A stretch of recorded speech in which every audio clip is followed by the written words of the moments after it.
Hello friends, मैं हूं मिथिलेश कुमार और आपका स्वागत करता हूं उदित एकेडमी के यूट्यूब चैनल पर। तो कैसे हैं आप लोग? आशा करता हूं अच्छे होंगे, स्वस्थ होंगे और मस्त होंगे।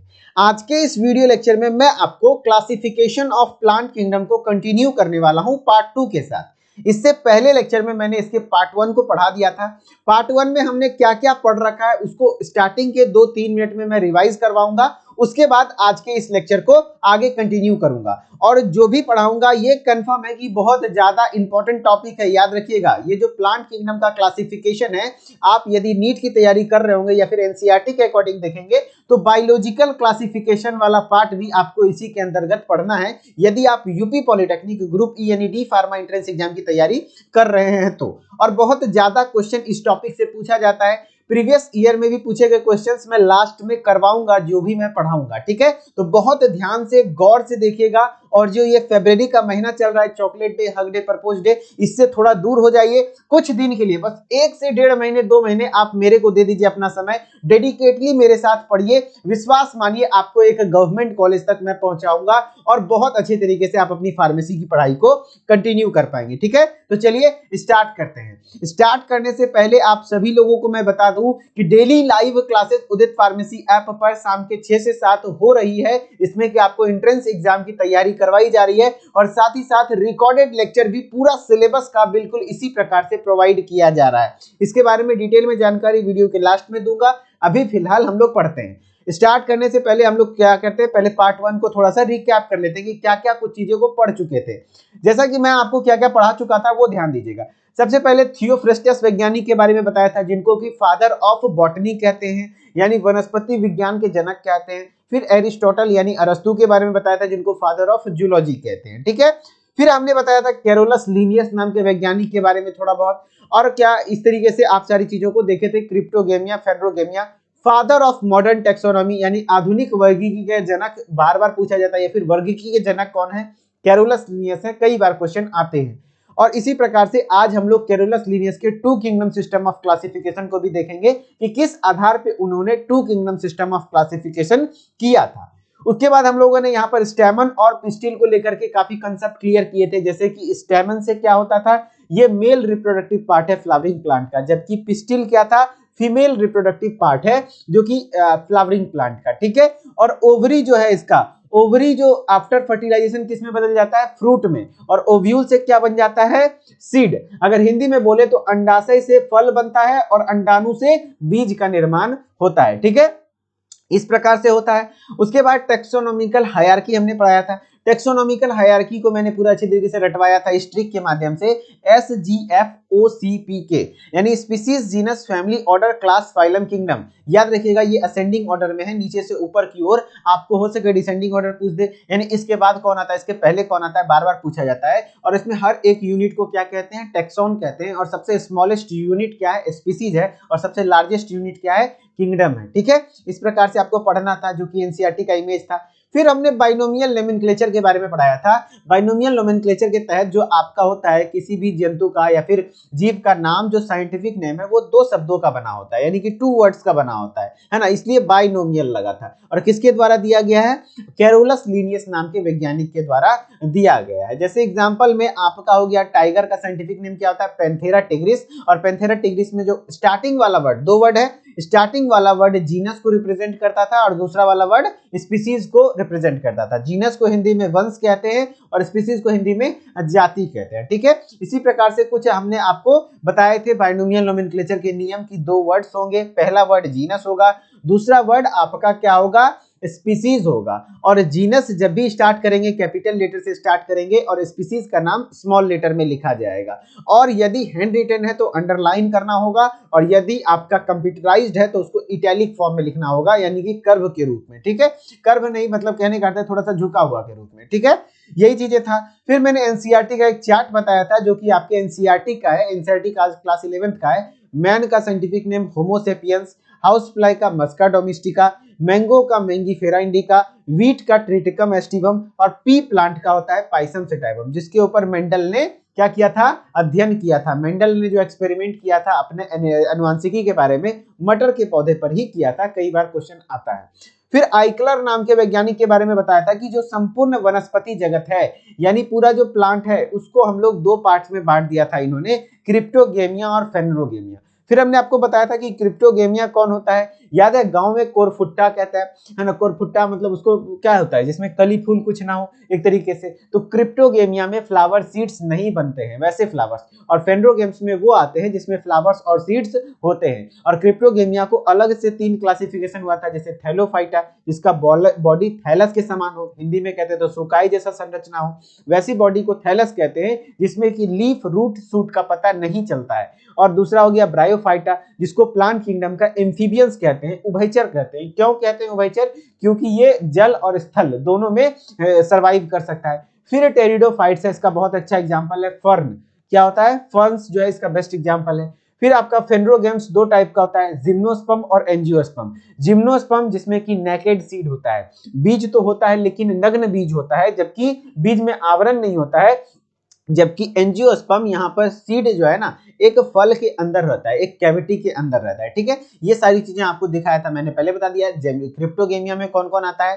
थैलोफाइटा, ब्रायोफाइटा, टेरिडोफाइटा, जैसा कि आपको यहाँ पर एग्जाम्पल में दिख रहा होगा। जैसे कि थैलोफाइटा में क्या है? एल्गी है। एल्गी का, शैवाल का क्या आपको रूट, शूट या फिर कुछ भी पता चलता है? लीफ नहीं ना, और इसमें फूल वगैरह भी नहीं होते। तो ये क्रिप्टो गेम्स के एग्जांपल हैं। कई बार क्वेश्चन आते हैं कि इनमें से कौन सा क्रिप्टो गेम्स है, पिछले बैक ईयर में पूछा गया है, प्रीवियस ईयर में पूछा गया है। फेनरोगेम्स वैसे प्लांट होते हैं जिनमें फ्लावर्स और सीड्स लगते हैं, है ना, वो सारी चीजें हो गई। जिम्नोस्पर्म वैसे होते हैं जिसमें नेकेड सीड होता है, नक्ड बीज होता है। और एंजियोस्पर्म वो होता है जिसमें कि आपका बीज एक कैविटी के अंदर, फल के अंदर गथा हुआ होता है। और इसका अलग से फर्दर 2 क्लास है, मोनोकोटिलिडन्स और डाइकोटिलिडन्स, जिसको कि बाद में हम लोग पढ़ेंगे। उसके बाद हमने आपको कुछ क्वेश्चन करवाए थे और उसके बाद हमारा ये क्लास एंड हो गया था। ठीक, अब हम लोग पार्ट 2 करने वाले हैं। अब आप सभी को लग रहा होगा कि सर कितने अच्छे तरीके से आप पढ़ा रहे हैं, और बिल्कुल इसी प्रकार से सारा चैप्टर पढ़ाया हुआ है ना। मैं और कुछ चैप्टर पीएम सर आपको पढ़ाए हुए हैं, और मैक्सिमम क्वेश्चन, कुछ बच्चा वीडियो के कमेंट के नीचे क्या लिख देता है, सर आपके पढ़ाई से कुछ नहीं आता है। वो बच्चा खाली इंपॉर्टेंट क्वेश्चन वाला वीडियो देख के जाएगा, जो लास्ट में हम मॉडल पेपर देते हैं। अरे भाई, मॉडल पेपर जो देते हैं वो आपके प्रिपरेशन को चेक करने के लिए देते हैं कि आपका लेवल कितना है, उससे आप अपने आप को एनालाइज कीजिए कि कितना आपका मार्क्स आ रहा है, कितना आपकी तैयारी है। ये नहीं देते हैं कि वही क्वेश्चन आ जाएगा। अब बताइए, इस तरीके से यदि पूरा चैप्टर, पूरा सिलेबस यदि आप पढ़ लेंगे तो क्वेश्चन नहीं फंसेगा। अरे भाई, जो हम पढ़ाए हैं ना ऐप पर पूरा, उसमें से 40 से ज्यादा क्वेश्चन बायोलॉजी में अकेले मेरे पढ़ाए हुए में से आ गया है। 40-45 क्वेश्चन कहिएगा तो मैं प्रीवियस ईयर क्वेश्चन पिछले साल का दिखाऊंगा, और ये भी दिखाऊंगा कि पीपीटी में कहां पर दिया हुआ है ना। तो जो बच्चे हमारे साथ तैयारी कर रहे हैं उनको पता है, जो नहीं कर रहे हैं, जो इधर उधर किसी के बहकावे में आ जाते हैं, वो फिर बाद में लटकते हैं, है ना। ऐसे नहीं बता रहा हूं कुछ। तो आज का टॉपिक हमारा क्या रहने वाला है? वर्गीकरण के प्रकार, टाइप्स ऑफ क्लासिफिकेशन। आप लोग जो लाइव चैट में कुछ से कुछ लिख रहे होंगे, तो मैं आप सभी लोगों को बता दूं कि ये वीडियो क्लासेस जो है ना, लाइव नहीं है, ये प्रीमियर किया हुआ है। प्रीमियर करना मतलब क्या होता है कि वीडियो आपके लिए एक टाइम पर स्टार्ट होती है, जिससे आप लोगों में एक रूटीन आता है। ये वीडियो मैं पहले ही रिकॉर्ड करके डाल देता हूं, ठीक है। लाइव क्लासेस आपको उदित फार्मेसी ऐप पर मिलता है, और वहां पर बहुत ज्यादा पैसा भी नहीं लग रहा है, बस 499 रुपए आप पे कीजिए और साल भर हमारे साथ पढ़िए। और पढ़कर यदि आप गवर्नमेंट कॉलेज पहुंचते हैं तो फर्स्ट ईयर का जो पढ़ाई का खर्चा हम लोग उठाएंगे। ऑनलाइन एजुकेशन, आपका जो ऑनलाइन का कोर्स है उसको उदित फार्मेसी के माध्यम से आपको फ्री ऑफ कॉस्ट करवाया जाएगा, यानी किसी प्रकार का कोई कोर्स परचेज करने की जरूरत नहीं होगी। पिछले 3 वर्षों में लगातार कई सारे बच्चों को हम लोगों ने इस प्रकार से कोर्सेज प्रोवाइड किए हैं। जो भी बच्चा गवर्नमेंट या एडेड कॉलेज में एडमिशन पा लेता है हमारे साथ पढ़ के, और उसके घर पर हम लोग एक प्यारा सा गिफ्ट हैम्पर भी भिजवाते हैं, ठीक है। तो आपके साथ भी ऐसा हो सकता है, बस मन से थोड़ा पढ़ने की जरूरत है। ध्यान से सुनिएगा, अच्छे से पढ़िएगा। आज हम लोग वर्गीकरण के प्रकार को पढ़ने वाले हैं, टाइप्स ऑफ क्लासिफिकेशन। देखिए, अलग अलग साइंटिस्ट ने वर्गीकरण के अलग अलग प्रकार दिए। मेनली हम लोगों को 3 प्रकार के वर्गीकरण प्रणाली के बारे में पढ़ना है। तो आज तक वर्गीकरण की अनेक पद्धतियां प्रस्तुत की जा चुकी हैं। बिल्कुल सही बात है भैया, अलग अलग साइंटिस्ट ने अलग अलग किया है। विभिन्न वैज्ञानिकों द्वारा दिए गए वर्गीकरण को निम्न 3 श्रेणियों में विभाजित किया गया।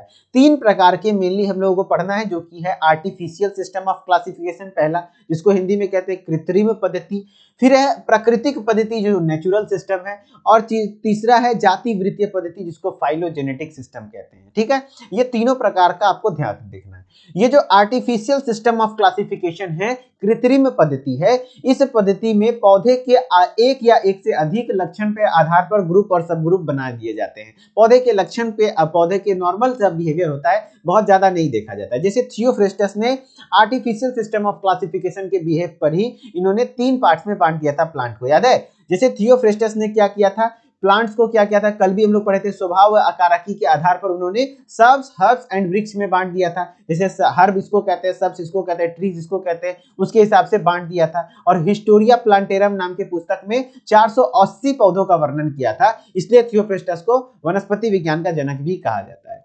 तो मेनली इन्होंने क्या किया था, हिस्टोरिया प्लांटेरम नाम की पुस्तक में इस प्रकार से कुछ 480 पौधों का वर्णन किया था। तो ये इनका जो क्लासिफिकेशन सिस्टम किस बेस्ड पर था, आर्टिफिशियल के बेस्ड पर था। साथ ही साथ सिर्फ थियोफ्रेस्टस ही नहीं, जबकि ब्रूनफेल्ड्स नाम के वैज्ञानिक थे, इनका भी एक प्रकार का क्लासिफिकेशन दिया गया जो कि आर्टिफिशियल सिस्टम पे चलता है। और जो कैरोलस लिनियस साहब थे, जो इंपॉर्टेंट साइंटिस्ट हैं, इनका भी जो वर्गीकरण प्रणाली था वो भी किस पे था, आर्टिफिशियल सिस्टम ऑफ क्लासिफिकेशन पे ही बेस्ड था। इनके अनुसार 2 किंगडम बताया गया। पूरे जगत में इन्होंने पूरे जीवधारी को मात्र 2 ही किंगडम में बांटा, एक को रख दिया प्लांट और दूसरे को रख दिया एनिमल। तो इनका भी क्या होता है, कई बार पूछा जाता है कि कैरोलस लिनियस के द्वारा जो दिया गया था 2 किंगडम सिस्टम ऑफ क्लासिफिकेशन, वो किस टाइप के क्लासिफिकेशन के अंतर्गत आता है, तो कृत्रिम पद्धति यानी आर्टिफिशियल सिस्टम के अंतर्गत आता है, याद रखिएगा। और ये कैरोलस लिनियस के द्वारा कौन सा दिया गया, 2 किंगडम। कई बार पूछा जाता है कि 2 किंगडम सिस्टम, द्विजगत प्रणाली किसके द्वारा प्रस्तुत की गई, कार्ल लिनियस नाम के वैज्ञानिक के द्वारा 1758 में। पहला किंगडम इनके अकॉर्डिंग प्लांट था, दूसरा अकॉर्डिंग एनिमल था। ठीक है, उसके बाद हम लोग बात करते हैं प्राकृतिक यानी कि नेचुरल सिस्टम ऑफ क्लासिफिकेशन। याद रखिएगा 2 वैज्ञानिक थे, बेंथम एंड हुकर। यहां दिख रहा होगा बेंथम एंड हुकर। कोई पूछ देगा कि नेचुरल सिस्टम ऑफ क्लासिफिकेशन किसके द्वारा दिया गया था, बेंथम एंड हुकर। इसमें भी नॉर्मल सा है कि इसमें पौधों के वर्गीकरण के लिए पौधों के सभी महत्वपूर्ण लक्षण को आधार बनाया जाता है। अलग अलग लक्षण जितने भी है, महत्वपूर्ण इंपॉर्टेंट कैरेक्टर्स, उनको उसका आधार बनाया जाता था। पौधों की कायिक संरचना, उसका कायिक संरचना, उसका मॉर्फोलॉजिकल स्ट्रक्चर कैसा है, तथा जनन क्रिया, रिप्रोडक्टिव स्ट्रक्चर वगैरह, ये थोड़ा और साइंटिफिक होता गया। समानता के आधार पर उपसमूह बनाए जाते थे। इस वर्गीकरण में पादप जगत का सर्वप्रथम विस्तृत वर्गीकरण डब्ल्यू आइक्लर ने 1883 में दिया था। याद रखिएगा कि पूछेगा नेचुरल सिस्टम ऑफ क्लासिफिकेशन दिया किसने था, तो बेंथम एंड हुकर ने। और इसका उपयोग किसने किया था, तो आइक्लर ने। आइक्लर का जो क्लासिफिकेशन था, याद है, क्रिप्टोगेमिया और फेंड्रोगेमिया, वो इन्हीं के नेचुरल सिस्टम ऑफ क्लासिफिकेशन के बिहाफ पर था। ठीक है, लास्ट है, तीसरा है जाति वृत्तीय पद्धति, फाइलोजेनेटिक क्लासिफिकेशन सिस्टम, जिसको हम लोग विकासशील पद्धति भी कहते हैं। क्या कहते हैं, विकासशील पद्धति कहते हैं। इसका क्वेश्चन आया हुआ था, कैसे क्वेश्चन आया था बताऊंगा। ये जो फाइलोजेनेटिक सिस्टम ऑफ क्लासिफिकेशन है, वो सबसे ज्यादा वेल एक्सेप्टेड है अभी फिलहाल, और सबसे ज्यादा वेल डेवलप्ड है। यहां पर देखा गया कि इस पौधे में पौधे के विकास यानी इवोल्यूशन के हिसाब से किया गया। अनुवांशिक लक्षण, हेरिडेटरी कैरेक्टर्स को रखा गया। जनन गुण यानी रिप्रोडक्टिव कैरेक्टर्स के आधार पर समूह तथा उपसमूह बनाए जाते हैं। जैसे आप समझिए कि एल्गी सबसे पहले आया, फिर ब्रायोफाइट आया, टेरिडोफाइट आया, फिर जिम्नोस्पर्म आया, फिर एंजियोस्पर्म। देख रहे जैसे जैसे हायर जाता गया उस हिसाब से क्लासिफिकेशन, यानी कि उसका विकास किस हिसाब से हुआ है ना, विकास के आधार पर किया गया। उसका अनुवांशिक लक्षण को भी रखा गया। तो याद रखिएगा विकासशील पद्धति किसको कहते हैं, क्लासिफिकेशन का, तो फाइलोजेनेटिक पद्धति को कहते हैं। ठीक है, इसी के आधार पर 5 जगत सिस्टम, या जो कि सबसे ज्यादा इंपॉर्टेंट है, 5 किंगडम सिस्टम ऑफ क्लासिफिकेशन, है ना, इसको लेकर के जरूर याद रखिएगा, बहुत ज्यादा है, बहुत ज्यादा क्वेश्चन आता है। 5 किंगडम सिस्टम ऑफ क्लासिफिकेशन, 5 जगत वर्गीकरण प्रणाली किसके द्वारा दिया गया था, आर.एच. विटेकर नाम के महान वैज्ञानिक के द्वारा सन 1969 में दिया गया था। ये 69 जो बोलेगा उसको बना देंगे हम कबूतर। ठीक है, ध्यान रखिएगा 1969 में ये दिया गया था। ठीक है, तो कह रहा है क्या कि जीवधारियों को विभिन्नताओं तथा विषमताओं के कारण, विभिन्नताओं जितने भी समस्त जीवधारी हैं उनको इन्होंने आर.एच. विटेकर ने सन 1969 में पूरे सजीवों को 5 जगत प्रणाली यानी 5 किंगडम सिस्टम के अंतर्गत बांट दिया, जो कुछ इस प्रकार से 5 किंगडम। देखिए 5 किंगडम सिस्टम ऑफ क्लासिफिकेशन किसके द्वारा दिया गया, आर.एच. विटेकर। भूलिएगा नहीं, ये चचा को जो भूल गया, आर.एच. विटेकर चचा को जो भूल गया तो फिर गड़बड़ा जाएगा, तब चचा वही वाला चचा हो जाएगा। याद है ना, सुने है ना, अरे चचा, तो वही वाला चचा हो जाएगा। तो याद रखिएगा आर.एच. चचा कौन दिया था 1969 ने, 5 किंगडम सिस्टम ऑफ क्लासिफिकेशन। और इनके अनुसार जो पांचों किंगडम थे वो कौन कौन से थे? पहला किंगडम क्या था? मोनेरा था। पहला किंगडम क्या था? मोनेरा था। और मैं ऑब्जेक्टिव भी करवाऊंगा, ध्यान से पढ़िए, मन से पढ़िए, ठीक है। और जो अभी जिनका मन उब गया होगा इधर उधर, उनके आत्मा को भगवान शांति दे। भाई एंट्रेंस एग्जाम है, थोड़ा पढ़ना पड़ेगा, अच्छे से पढ़िएगा तो बहुत अच्छा रहेगा, बहुत अच्छे से समझाएंगे आपको। पहला किंगडम क्या था? मोनेरा। दूसरा किंगडम क्या था बच्चा? प्रोटिस्टा। तीसरा किंगडम क्या था? फंजाई। चौथा किंगडम क्या था? प्लांटाई। और पांचवा किंगडम क्या था? एनिमेलिया। तो इस प्रकार से आपके 5 किंगडम होते हैं, आर.एच. व्हिटेकर ने जो प्रस्तुत किया है, ठीक है। अब ये पांचों किंगडम का सीक्वेंस ध्यान रखिएगा, क्यों? क्योंकि इन्होंने इवोल्यूशनरी रिलेशंस को ध्यान रखा था कि कौन किससे विकास हुआ है और किसका हेरिडिटरी कैरेक्टर किससे मिलता हुआ है। तो एकदम सीक्वेंस में याद रखिएगा। सबसे पहले जो निम्न कोटि का था उसको मोनेरा में रख दिया, उसके बाद जो थोड़ा सा विकसित जंतु था उसको प्रोटिस्टा में रख दिया, उसके बाद थोड़ा विकसित था तो फंगाई रख दिया, उसके बाद प्लांटाई, उसके बाद एनिमेलिया। जैसे कि सबसे सिंपल कौन होता है? प्रोकैरियोट्स। जितने भी प्रोकैरियोट्स हैं, और प्रोकैरियोट कहने का मतलब याद रखिएगा, आजकल के धरती पर जब भी प्रोकैरियोट आए, जितना भी बैक्टीरिया होता है सब क्या होता है? प्रोकैरियोट्स होता है। तो सारे बैक्टीरिया क्या होते हैं? प्रोकैरियोट्स होते हैं। तो जितने भी बैक्टीरिया हैं जो सबसे निम्न कोटि के आते हैं, जो बैक्टीरिया हैं यूनिसेलुलर होते हैं, उनको मोनेरा में रख दिया। यानी एक कोशिकीय प्रोकैरियोट्स को मोनेरा किंगडम में पूछा जाता है क्वेश्चन। पिछले साल क्वेश्चन यही आ गया कि कौन सा ऐसा किंगडम है जिसमें सारे एक कोशिकीय प्रोकैरियोट्स को रखा गया है? तो मोनेरा किंगडम में। ये पिछले साल का क्वेश्चन है, स्लॉट 2 का 5 अगस्त को पेपर हुआ था, है ना। मुझे एकदम सटीक याद है क्योंकि मेरे पास क्वेश्चन पेपर है। दूसरा है आपका क्या? प्रोटिस्टा। प्रोटिस्टा में क्या होता है? Unicellular eukaryotes. थोड़ा सा विकास हुआ, यहां पे भी एक कोशिकीय ही रखे हैं, लेकिन प्रोकैरियोट्स की जगह क्या लिख दिए? यूकैरियोट्स। यहां पर अब थोड़ा सा आ गया यूकैरियोट्स। अब उसके बाद ये सारा क्या था? यूकैरियोट्स ही था, लेकिन इस सब में क्या हो गया? मल्टीसेलुलर, धीरे धीरे बड़ा होने लग गया, है ना। बड़े वाले को इसमें रख दिया, बहुकोशिकीय, और ये एक कोशिकीय था, ठीक है। पूछ देगा कि एक कोशिकीय जीवों को किस किंगडम के अंतर्गत रखा गया है? तो मोनेरा और प्रोटिस्टा दोनों को रखा गया है, क्योंकि दोनों एक कोशिकीय ही है। लेकिन अगर ऐसे क्वेश्चन आ जाए कि एक कोशिकीय यूकैरियोट्स किसमें है, तब प्रोटिस्टा। एक कोशिकीय प्रोकैरियोट्स किसमें है, तब मोनेरा, ठीक है। ध्यान रखिएगा। उसी प्रकार से आपको ध्यान रखना है, व्हिटेकर जो आर.एच. व्हिटेकर का वर्गीकरण था किस किस लक्षण पर आधारित था, ध्यान रखिएगा। तो सबसे पहला उन्होंने रखा था complexity of cell structure. Cell का स्ट्रक्चर कैसा है, कहीं वो प्रोकैरियोटिक या यूकैरियोटिक तो नहीं है। मैंने जैसे आपको बताया कि प्रोकैरियोटिक को किसमें रख दिया था उन्होंने? मोनेरा में। मोनेरा में जितना भी था सब प्रोकैरियोट्स था, और यूकैरियोटिक बाकी जितना भी था प्रोटिस्टा, फंगाई, प्लांटाई, एनिमेलिया, ये सब क्या था? यूकैरियोट्स था। फिर है पोषण की विधि तथा प्रकार तथा स्रोत, किस प्रकार से वो पोषण करता है, मोड ऑफ न्यूट्रिशन। याद रखिएगा, ये पॉइंट याद रखिएगा कि आर.एच. व्हिटेकर ने किस किस लक्षण के आधार पर बांटा था। तो सबसे पहले कॉम्प्लेक्सिटी ऑफ सेल स्ट्रक्चर, दूसरा है मोड ऑफ न्यूट्रिशन, इसमें कि जो ऑटोट्रॉपिक होते हैं, स्वपोषी होते हैं, जिनको भोजन अपना स्वयं बना लेता है उसको स्वपोषित कहते हैं, तथा परपोषी वो होता है हेटरोट्रॉपिक, जो भोजन के लिए अन्य पौधे पर निर्भर करता है, ठीक है। ध्यान रखिएगा, ऑटोट्रॉपिक कौन होते हैं? जो भोजन स्वयं बना लेते हैं, और हेटरोट्रॉपिक वो होते हैं जो भोजन के लिए दूसरे पौधे पर निर्भर रहते हैं, ठीक है।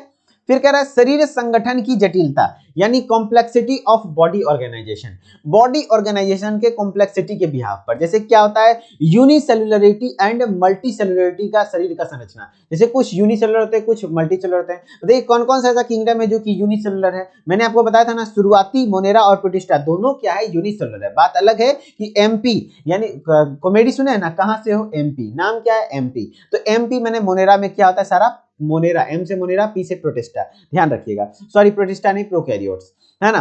तो आपका जो क्या होता है कि इसके आधार पर जो आपका क्या कहते हैं यूनिसेलुलरिटी, मल्टीसेलुलरिटी, ध्यान रखिएगा। तो जितने भी यूनिसेलुलर में कौन कौन आ जाते हैं बताइए? मोनेरा और प्रोटिस्टा क्या आ जाता है? यूनिसेलुलर आ जाता है। बात अलग है, मोनेरा में प्रोकैरियोट्स होते हैं, प्रोटिस्टा में यूकैरियोट्स होते हैं। और मल्टीसेलुलर में कौन कौन सा आ जाता है बताइए? फंगाई, प्लांटाई और एनिमेलिया। ये तीनों जो होता है ना आपका क्या है? मल्टीसेलुलर का एग्जांपल है। लाइफ साइकिल में कुछ प्रोड्यूसर होते हैं, कुछ उपभोक्ता होते हैं, तो अलग अलग प्रकार के होते हैं इस प्रकार से।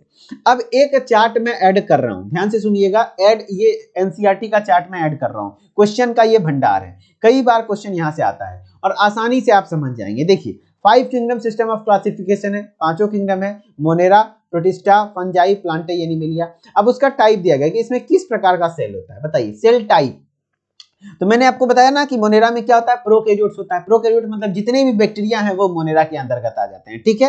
फिर आपका किंगडम प्रोटिस्टा में कौन सा आ जाता है? सारे यूकैरियोटिक आ जाते हैं, लेकिन कैसा होता है? यूनिसेलुलर होता है। आगे हम लोग बॉडी ऑर्गेनाइजेशन में देखेंगे। फिर फंगाई भी क्या होगा, यूकैरियोट्स होगा, प्लांटे भी यूकैरियोट्स, एनिमेलिया भी यूकैरियोट्स। सिर्फ कौन सा होता है प्रोकैरियोटिक, सिर्फ मोनेरा होता है प्रोकैरियोटिक, ठीक। अब सेल वॉल, किसमें सेल वॉल पाया जा रहा है, यानी कि कोशिका भित्ति, और किसका बना होता है। जैसे प्लांट में पाया जाता है सेल वॉल, पता है ना, पादप कोशिका में कोशिका भित्ति पाई जाती है, तो पादप कोशिका की जो कोशिका भित्ति होती है वो पाई जाती है और सेल्यूलोज का बना होता है, किसका बना होता है, सेल्यूलोज का। और एनिमल में ये चीजें नहीं होता है, जैसे एनिमल सेल मुलायम होता है तो उसमें सेल्यूलोज की कोशिका भित्ति नहीं पाई जाती है, ध्यान रखिएगा। और पूछा जाता है कि फंगाई का सेल वॉल किससे बना होता है, कई बार क्वेश्चन पूछा जा चुका है, इसमें प्रेजेंट होते हैं और विदाउट सेल्यूलोज होता है, यानी उसमें सेल्यूलोज नहीं पाया जाता है, तो बना किससे होता है, चिटिन से, CHITIN, इसको चिटिन नहीं पढ़ते हैं, काइटिन पढ़ते हैं, ध्यान रखिएगा, fungi chitin, fungi chitin, fungi का सेल वॉल काइटिन। जबकि मोनेरा यानी कि बैक्टीरिया का सेल वॉल कोई पूछ देगा तो पेप्टिडोग्लाइकन का बना होता है, पेप्टिडोग्लाइकन का, उसका मतलब पेप्टिडोग्लाइकन का मतलब क्या है, पेप्टिडो मतलब पॉलीसेकेराइड्स प्लस एमिनो एसिड मिला होता है, ठीक है, जो कि नॉन सेलुलोजिक होता है। नॉन सेलुलोजिक कहने का मतलब क्या हुआ, उसमें सेलुलोज प्रेजेंट नहीं होता है। प्रोटिस्टा में कुछ कुछ में होता भी है, नहीं भी होता है, और एनिमल्स में तो नहीं ही होता है। मैं क्या बोल रहा हूं, सेल टाइप, मोनेरा क्या होता है, प्रोकैरियोट्स होता है, बाकी सब क्या होते हैं, यूकैरियोट्स होते हैं। जबकि आपका बॉडी ऑर्गेनाइजेशन की बात करेंगे, सॉरी सेल वॉल की बात कर लेंगे, तो 3 गो में सेल वॉल कंफर्म होगा ही, मोनेरा, फंगाई और प्लांटाई। कई बार क्वेश्चन आ चुका है। मोनेरा में जो सेल वॉल बना होता है किसका बना होता है, पेप्टिडोग्लाइकन का, जो कि क्या है, पॉलीसेकेराइड और एमिनो एसिड है। और फंगाई में सेल वॉल किसका बना होता है, काइटिन का। और प्लांटाई में सेल वॉल किसका बना होता है, सेल्यूलोज का, ध्यान रखेंगे जी। अब न्यूक्लियर मेम्ब्रेन, ये तो आप खुद दिमाग लगाइए कि जो प्रोकैरियोटिक होगा क्या उसमें न्यूक्लियस में मेम्ब्रेन होता है, नहीं, क्योंकि प्रोकैरियोटिक में वेल मेम्ब्रेन बाउंड न्यूक्लियस नहीं होते, तो इसमें एब्सेंट होगा, बाकी सब में प्रेजेंट होगा, याद रह गया, ठीक है, क्योंकि सब यूकैरियोटिक है। बॉडी ऑर्गेनाइजेशन, किसका बॉडी ऑर्गेनाइजेशन लेवल कैसा है, ये सेलुलर होता है, सेलुलर मतलब यूनिसेलुलर, एक कोशिकीय होता है। प्रोटिस्टा भी क्या होता है, एक कोशिकीय होता है। जबकि फंगाई यहां से मल्टी सेलुलर होने लगते हैं और लूज टिश्यू का बना होता है। और प्लांट में टिश्यू और ऑर्गन होता है, जबकि एनिमल में टिश्यू ऑर्गन तो होता है, ये साथ साथ ऑर्गन सिस्टम भी होता है। जैसे हम लोगों में डाइजेस्टिव सिस्टम है, रेस्पिरेटरी सिस्टम है, रिप्रोडक्टिव सिस्टम है, लेकिन प्लांट में ऐसा कोई स्पेसिफिक सुने हैं कि उसमें कोई डाइजेस्टिव सिस्टम है, रेस्पिरेटरी सिस्टम है, नहीं ना, तो वही चीजें हैं। और मोड ऑफ न्यूट्रिशन की बात कर लेंगे तो मोनेरा में हर प्रकार का न्यूट्रिशन होता है, चाहे वो ऑटोट्रोपिक हो या हेट्रोट्रोपिक हो। ऑटोट्रोपिक में भी 2 प्रकार का होता है, कीमोसिंथेटिक हो या फोटोसिंथेटिक हो। कीमोसिंथेटिक यानी कि केमिकल्स के मदद से वो अपना खाना बना लेगा, फोटोसिंथेटिक यानी लाइट की मदद से अपना खाना बना लेगा। तो याद रखिएगा, क्वेश्चन एक ये बार बार पूछा जाता है, ये कौन सा ऐसा किंगडम है जिसमें कीमोसिंथेसिस देखने को मिलता है, तो याद रखिएगा ओनली किसमें पड़ता है, मोनेरा में। और किसी में ये प्रॉपर्टी नहीं है कि वो केमिकल के मदद से अपना खाना का निर्माण कर लेगा, ठीक है। और हेट्रोट्रोपिक में 2 प्रकार का होता है, एक सैप्रोफिटिक होता है, दूसरा पैरासिटिक होता है। सैप्रोफिटिक उनको कहते हैं जो सड़े गले चीजों पर निर्भर करते हैं, और पैरासिटिक उनको कहते हैं जो जीवित चीजों पर निर्भर करते हैं। जैसे आजकल के एग्जाम्पल में समझ लीजिए, अगर एक गर्लफ्रेंड बना लीजिए तो वो आपके ऊपर पैरासिटिक हो जाएगी, यानी आपको चूस के आपका एकदम आपको चूसा हुआ गुठली बना के फिर कहेगी छोड़ देगी, है ना, ऐसा होता है ना, खर्चा करवाएगी, ये करवाएगी, वो करवाएगी, बेबी ये दिला दो ना, बेबी ठुकना दिला दो ना, तो होता ही है, तो वो पैरासिटिक है। हर जो सड़े गले चीजों पे निर्भर करता है, जैसे कवक वगैरह होते हैं, वो सैप्रोफिटिक होते हैं। मैं क्या कहना चाह रहा हूं कि जो मोड ऑफ न्यूट्रिशन है मोनेरा में हर प्रकार का होता है, चाहे वो ऑटोट्रोपिक हो या फिर हेट्रोट्रोपिक हो, ध्यान रखिएगा। ऑटोट्रोपिक में भी 2 प्रकार का होता है, एक कीमोसिंथेटिक होता है, एक फोटोसिंथेटिक होता है। कीमोसिंथेटिक कीमो यानी केमिकल की मदद से होगा, ये सिर्फ मोनेरा में देखने को मिलता है, सिर्फ ये प्रॉपर्टी बैक्टीरिया में ही होता है। और बैक्टीरिया जितने भी आते हैं सब मोनेरा में आते हैं, क्यों, क्योंकि सारे बैक्टीरिया क्या होते हैं, प्रोकैरियोट्स होते हैं, ओके डन। फोटोसिंथेटिक भी होता है, कुछ बैक्टीरिया ग्रीन भी होते हैं, इस वजह से वो लाइट के प्रेजेंस में अपना खाना बना पाते हैं, यानी प्रकाश संश्लेषण कर पाते हैं, ठीक है। और हेट्रोट्रोपिक भी होते हैं, कुछ ऐसे होते हैं सड़े गले चीजों पर निर्भर करते हैं, कुछ है कि जीवित चीजों पर निर्भर करते हैं, है ना, वही चीजें। प्रोटिस्टा में ऑटोट्रोपिक और हेट्रोट्रोपिक दोनों होता है, लेकिन इसमें ऑटोट्रोपिक में सिर्फ फोटोसिंथेटिक होगा, ना कि आपका कीमोसिंथेटिक होगा, ध्यान रखिएगा, ठीक है। और बात कर लेंगे फंगाई, तो हेट्रोट्रोपिक होता है और ज्यादातर क्या होता है, सैप्रोफिटिक होता है। और प्लांट क्या होता है, ऑटोट्रोपिक होता है, भाई अपना खाना खुद बनाता है, और ये फोटोसिंथेटिक होता है, यानी कि अपना खाना खुद बना पाता है। और एनिमल्स क्या होते हैं, ये हेट्रोट्रोपिक होते हैं, यानी कि क्या होता है, स्वपोषी नहीं होता है, विषमपोषी होता है। विषमपोषी कहने का मतलब है कि खुद खाना नहीं बना पाता है, हम लोग किसी पौधे पर निर्भर होते हैं, है ना। आप तो कहिएगा सर हम तो अपना खाना रूम लेके खुद बनाते हैं, हमारी मम्मी बना के देती है, तो नहीं भाई, हमारा खाना जो चावल गेहूं खा रहे हैं वो चावल कहां से आ रहा है, प्लांट से, तो हम लोग टोटली प्लांट पर डिपेंडेंट है, तो हम लोग हेटेरोट्रॉपिक के अंतर्गत आते हैं। अब हेटेरोट्रॉपिक में भी एक होलोजोइक टाइप का न्यूट्रिशन होता है। होलोजोइक न्यूट्रिशन सिर्फ उच्च वर्ग के जंतुओं में होता है, यानी एनिमेलिया में। कैसे? जो होलोजोइक का मतलब होता है प्रॉपरली आप मुंह में डाले खाना को चबाएं, प्रॉपरली सिस्टम में गया, फिर डाइजेस्ट हुआ, तो बहुत अच्छे तरीके से होगा, उसको होलोजोइक सिस्टम कहते हैं, जो कि उच्च वर्ग के जंतुओं में होता है। और सैप्रोफिटिक जो होता है वो सड़े गले चीजों पर निर्भर करता है। ठीक है, ये कुछ था आपका चार्ट जो कि बहुत इंपॉर्टेंट है। स्क्रीनशॉट लेकर के रख लीजिए या फिर लिख करके लिख लीजिए। जहां भी पेशाब पखाना आप करते हैं या फिर खाते पीते हैं, जो भी है, जहां आप सबसे ज्यादा समय बिताते हैं वहां चिपका लीजिए, बहुत क्वेश्चन आता है। नहीं तो भैया बाद में कहिएगा सर आप पढ़े भी नहीं कहते। अरे भाई बहुत अच्छे से सारी चीजें मैं पढ़ा रहा हूं, ऐसे ही क्वेश्चन बनते हैं। जैसे देख लीजिए, ऑर्गेनिजम्स हैं, जितने भी प्रोकैरियोट्स हैं उसको किसमें रखा गया? मोनेरा में। किसमें रखा गया? मोनेरा में। बोलिए मेरे साथ, किसमें रखा गया? मोनेरा में। Very good. अब जितने भी यूकैरियोट्स हैं, वो बाकी जितने भी मोनेरा के बाद थे सब यूकैरियोट्स हैं। गुड। अब उसमें भी यूकैरियोट्स में जो यूनिसेलुलर है, एक कोशिकीय, उसको किसमें रखा गया? प्रोटिस्टा में। यूनिसेलुलर को किसमें रखा गया? प्रोटिस्टा में। अब जो मल्टीसेलुलर है उसमें भी क्लासिफिकेशन हुआ कि किसी में सेल वॉल है, किसी में सेल वॉल नहीं है। सेल वॉल किसमें नहीं पाया जाता है? कोशिका भित्ति किसमें नहीं पाया जाता है? एनिमल्स में। और सेल वॉल किसमें पाया जाता है? प्लांट्स और फंगाई में। और प्लांट्स कैसा होता है? फोटोट्रॉपिक होता है। फोटोट्रॉपिक यानी कि स्वपोषी है, खुद अपना खाना बना सकता है। और हेटेरोट्रॉपिक यानी कि अविषमपोषी है, खुद अपना खाना नहीं बना सकता है। ठीक है, तो ये चीजें मैंने पढ़ा दिया। अब क्वेश्चन करवा रहा हूं, देखिए आपसे क्वेश्चन बन रहा है, इसका मतलब आपसे एंट्रेंस एग्जाम आराम से क्लियर हो जाएगा। आप भी गवर्नमेंट कॉलेज ले सकते हैं, बिल्कुल ऐसे पढ़ना होता है, समझ रहे हैं ना। जो खाली लास्ट का अंतिम वाला वीडियो देख के जाएगा वो क्या उम्मीद करेगा कि क्वेश्चन आ जाएगा? ऐसे पूरा सिलेबस में पढ़ाया हूं, ऐसे पढ़ के जाइए तो देखिए कैसे नहीं क्वेश्चन आता है पढ़ाए हुए में से। अपना भोजन स्वयं निर्मित कर सकने वाले पौधे क्या कहलाते हैं? बताइए। अधिपादप, परजीवी, मृतोपजीवी या स्वपोषी? इंग्लिश में लिखना है तो इसको ऑटोट्रॉपिक कहते हैं, इसको सैप्रोफिटिक कहते हैं, और इसको पैरासिटिक कहते हैं। ठीक है, ध्यान रखिएगा। तो मैं आपको बताता हूं, जो अपना भोजन स्वयं निर्मित कर पाएगा, आप सभी लोगों का आंसर आना चाहिए स्वपोषी, यानी ऑटोट्रॉपिक कहलाता है। Very good. फिर कह रहा है कि जटिल बहुकोशिकीय मल्टी सेलुलर अवस्था में पाई जाती है। बताइए इसमें से कौन कौन सा ऑप्शन है जो कि मल्टी सेलुलर होता है? तो ऑप्शन अच्छे से छांटिए। प्रोटिस्टा, याद है शुरुए में मोनेरा और प्रोटिस्टा ये दोनों तो यूनिसेलुलर था, पूछ के आ रहा है मल्टी सेलुलर, तो ये प्रोटिस्टा तो नहीं होगा, तो आगे होगा भी तो कट गया आंसर। प्रोटिस्टा इसमें भी ऑप्शन में ये भी कट जाएगा क्योंकि प्रोटिस्टा तो यूनिसेलुलर होता है। मोनेरा, स्टार्टिंग का मोनेरा प्रोटिस्टा यूनिसेलुलर, तो ये भी ऑप्शन कट जाएगा। तो क्या हो जाएगा? प्लांटी, कवक तथा एनिमेलिया। यस, प्लांटाई, फंगी और एनिमेलिया क्या होता है? मल्टी सेलुलर होता है। Good, well done, very good. जो भी क्वेश्चन करा रहा हूं सब क्वेश्चन आपका इधर उधर पूछा हुआ है, अलग अलग एंट्रेंस एग्जाम में, या तो बिहार में या तो यूपी में, हर जगह बायोलॉजी में ये पूछा हुआ क्वेश्चन है। यूग्लिना को किस जगत में रखा जाता है? यूग्लिना से क्वेश्चन आया हुआ था, यूग्लिना को किस में रखा जाता है? तो जो भी यूग्लिना क्या है? यूनिसेलुलर है और यूकैरियोट्स है, तो ये प्रोटिस्टा में रखा जाता है। प्रोटिस्टा के कुछ एग्जांपल मैं आपको याद करा देता हूं, ध्यान से रखिएगा। एक एग्जांपल है एमीबा, आप सुने होंगे, एमीबा, यूग्लिना और पैरामीशियम। ये तीनों आपको तो बहुत ज्यादा याद रहना चाहिए, बाकी ये सब भी याद रख लीजिएगा। स्लाइम मोल्ड, डायटम्स, डाइनोफ्लैजिलेट्स, मैक्रोअल्गा, जो कि किंगडम प्रोटिस्टा के एग्जांपल हैं। कई बार एग्जांपल से क्वेश्चन आए हुए हैं कि प्रोटिस्टा के अंतर्गत कौन कौन से आते हैं। तो amoeba, Euglena, slime mould, diatom, paramecium, dinoflagellates और मैक्रोअल्गा, और ये तीनों तो एकदम याद रखना ही रखना है, एमीबा, यूग्लिना और पैरामीशियम। ठीक है, चलिए, तो वही चीजें से क्वेश्चन आया था। यूग्लिना को किस जगत में रखते हैं? तो प्रोटिस्टा में रखते हैं। Good, very good. अधिकांश एक कोशिकीय जीवधारी को किस के अंतर्गत रखा जाता है? ये क्वेश्चन का आंसर आप कहिएगा। जितने भी एक कोशिकीय जीवधारी यानी यूनिसेलुलर हैं उसको किस किस किंगडम में रखा गया है? मोनेरा तथा प्रोटिस्टा। जी हाँ, स्टार्टिंग के मोनेरा प्रोटिस्टा में सारे यूकैरियोट्स हैं, सॉरी यूनिसेलुलर हैं, एक कोशिकीय, और बाकी सब मल्टीसेलुलर है। याद है ये वाला इमेजवा देखिए ना भाई, 5 किंगडम सिस्टम ऑफ क्लासिफिकेशन पढ़ाए थे, तो मोनेरा और प्रोटिस्टा यूनिसेलुलर है, बाकी ये तीनों क्या है? मल्टी सेलुलर है। तो वही तो क्वेश्चन है, तो आंसर क्या हो जाएगा बताइए?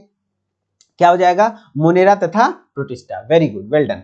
प्राणी सम यानी होलोजोइक प्रकार का पोषण पाया जाता है। होलोजोइक न्यूट्रिशन किसमें पाया जाता है बताइए? तो मैंने बताया था ना, प्राणी सम यानी होलोजोइक एक प्रॉपर टाइप का न्यूट्रिशन है जिसमें कि प्रॉपर्ली आप हाथ से खाना खाते हैं, मुंह में डालते हैं, चबाते हैं, डाइजेस्टिव सिस्टम में जाता है, डाइजेस्ट होता है। तो ये उच्च वर्गीय के जंतुओं में ही देखने को मिलता है, सिर्फ एनिमल किंगडम वगैरह में ही देखने को मिलता है। तो आंसर क्या हो जाएगा? केवल उच्च वर्ग के जंतुओं में मिलता है। विकासशील वर्गीकरण पद्धति किसको कहते हैं बताइए? हमने 3 पढ़ाया था ना, कृत्रिम, आर्टिफिशियल पढ़ाया था, नेचुरल पढ़ाया था और फाइलोजेनेटिक पढ़ाया था। तो इस तीनों में से जो सबसे ज्यादा विकासशील वर्गीकरण पद्धति है वो फाइलोजेनेटिक क्लासिफिकेशन सिस्टम को कहते हैं। क्यों? क्योंकि ये इवोल्यूशनरी रिलेशन पे डिपेंड करता है, यानी जो हमारा उद्विकास हुआ है उसके आधार पर ये चीजें की गई हैं। ठीक है, चलिए नेक्स्ट क्वेश्चन है, 5 जगत वर्गीकरण प्रणाली में प्रोकैरियोट्स को किस जगत में रखते हैं? बताइए, आप लोग खुद आंसर करिए कि 5 किंगडम सिस्टम ऑफ क्लासिफिकेशन में जो सिर्फ प्रोकैरियोट्स है, जितने भी प्रोकैरियोट्स, प्रोकैरियोट कहने का मतलब क्या, सारा बैक्टीरिया, याद रखिएगा, सारा बैक्टीरिया को किस में रखा गया है? प्रोटिस्टा में। नहीं भाई, प्रोटिस्टा में तो यूकैरियोट्स रखा गया है। क्या आता है, मिक्सोफाइसी, नहीं ये भी नहीं होगा। मोनेरा, यस मोनेरा आंसर हो जाएगा। Very good. तो इस प्रकार से हमने आपको पूरा पढ़ा दिया। आज का क्लास यहीं तक था। आगे यदि आप कोर्स की जानकारी चाहते हैं तो वीडियो में बने रहिए, अन्यथा आप यहां से आप क्लास को स्किप करना चाहते हैं, जिनको ये जानना है कि कैसे कोर्सेज वगैरह ज्वाइन करें, कैसे क्या कुछ मिलता है, वो आगे बताएंगे। अन्यथा एक प्यारा सा लवली सा कमेंट करिए, बहुत अच्छा सा, कि इस प्रकार के लेक्चर्स आप हमें पढ़ाइए सर, यूट्यूब पे मैं पढ़ाऊंगा, है ना, यूट्यूब पे आपको पढ़ाऊंगा, लेकिन आपको पूरा सिलेबस पढ़ना है, पूरा सिलेबस कवर किया हुआ है, वो उदित फार्मेसी ऐप पर है ना, वो चीजें आप एक प्यारा सा कमेंट कर दीजिए, ठीक है। चलिए, उसके बाद क्या है, देखिए आपका जो कोर्स है डी फार्मा एंट्रेंस एग्जाम 2024 का कोर्स, इस कोर्स को जैसे आप परचेज करेंगे, इस कोर्स की फीस भी बहुत ज्यादा नहीं है, 499 रुपए है। इसमें आपको रिकॉर्डेड वीडियो लेक्चर्स मिल जाएगा, फिजिक्स, केमिस्ट्री, मैथ, बायोलॉजी, चारों सब्जेक्ट का, पूरे सिलेबस का, ठीक है। केमिस्ट्री अभी फिलहाल यहाँ पर स्टार्टिंग अभी ऑन गोइंग है, बायोलॉजी कंप्लीट कर चुका हूँ, फिजिक्स कंप्लीट कर चुका हूँ, केमिस्ट्री चल रहा है, और लाइव ई बुक पीडीएफ नोट्स भी मिल जाएगा, प्लस डेली लाइव क्लासेस भी चल रही है शाम के 6 से 7, टॉपिक वाइज एमसीक्यू टेस्ट में चल रहा है, मॉडल पेपर प्रैक्टिस करवाएंगे, ये सारी चीजें लाइव में कराएंगे, प्रीवियस पेपर प्रैक्टिस करवाएंगे, प्रॉपर टाइम मैनेजमेंट करवाएंगे, और 100% आपको गारंटी देते हैं आपको क्वालिफाई कराने का इस एंट्रेंस एग्जाम को, ठीक है। बस आप यदि मेहनत करने को तैयार हैं तो क्या करिए, प्ले स्टोर पे जाइए, उदित फार्मेसी सर्च कीजिए, देन आपको इंस्टॉल कीजिए, नाम ईमेल आईडी डाल के लॉगिन कीजिए, और स्टोर वाले सेक्शन में जैसे जाएंगे तो आपको दिख जाएगा डी फार्मा एंट्रेंस एग्जाम का एक कोर्स, इस कोर्स को ज्वाइन कर लीजिए, और इस नंबर पे आप हो सके तो हेल्पलाइन नंबर है, कॉल करके आप अधिक जानकारी प्राप्त कर सकते हैं, या फिर किसी प्रकार का कोई पेमेंट रिलेटेड इश्यूज आ जाए तो आप इस नंबर पे कॉल कर लीजिएगा। सुबह 8 लेकर के शाम के 6 बजे तक हमारी टेक्निकल टीम आपको कंप्लीटली हेल्प करने की प्रयास करती है। और आशा करते हैं कि आपको ये वीडियो अच्छा लगा होगा, और आप सभी लोगों को तहे दिल से धन्यवाद कि आप सभी लोगों ने अपने जीवन का इतना महत्वपूर्ण समय मेरे साथ बिताया, बहुत बहुत शुक्रिया। और आगे हम लोग मिलते हैं इसी प्रकार के इंफॉर्मेटिव लेक्चर के साथ। अभी प्लांट किंगडम का क्लासिफिकेशन वाला पार्ट और एक पार्ट आएगा, उसके लिए भी वेट कीजिए, कल हो सके आ जाए, ठीक है। चलिए मिलते हैं नेक्स्ट वीडियो में, तब तक के लिए धन्यवाद। Okay, bye bye.